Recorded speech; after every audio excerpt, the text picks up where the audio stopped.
So today's tricky topic in 2 minutes is the simple pendulum and the effect of amplitude on its period. Okay, so what do we mean by these things? Well, first I got a lanyard here, which I'm going to swing back and forth a little bit. I teach at a summer program called CTY, where swinging your lanyard is a definite no-no, so we're going to live on the edge just a little bit here today, so the lanyard police don't catch us, okay? But anyway, as the lanyard and the key at the bottom, they swing back and forth here, I want you to time its period to go back and forth, let's say 5 times. I'm only pull it back a little bit, just a little bit, like right there, and then let it go back and forth.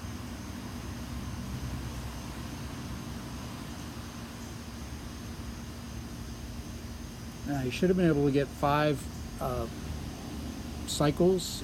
Each cycle is all the way over and all the way back. Time 5 cycles with that. And then the next one I'm going to do, I'm going to swing it back a little bit further. So pull it back here this time, okay? And then I'm going to let it go, and I want you to time it for 5 times.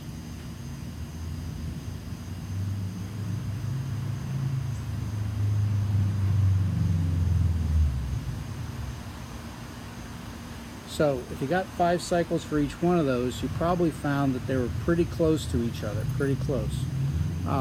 So you know, what's this mean anyway, and what's its importance in physics? Well, first thing is, it might be just a little bit surprising that those numbers are as close as they are. Sometimes with students who haven't had a lot of experience with this and haven't seen the formula ahead of time, they might think that certainly if it's got to go farther to go, right? If it's got farther to go, it's going to take longer to do that, and that the period, that's the time for a complete cycle, is going to be longer if you pull it back further, right? That's kind of most people's instinctive thought with this.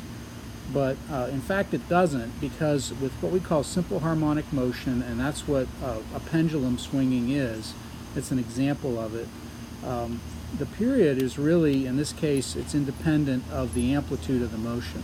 So this is true for the cases that we're going to use a lot. That's a pendulum, simple pendulum swinging back and forth, and also for the mass on a spring. So with a mass on a spring, that's another story for another time.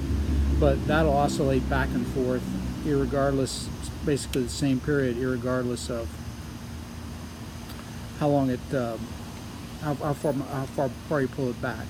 And the formula for both doesn't include an amplitude term in determining the period. Like, for instance, for the pendulum right here, it's 2 pi times the square root of the length of this, right, divided by g. And because of that, you can actually determine the length from the middle of the key up to where I'm holding it up here from what you saw in the video also.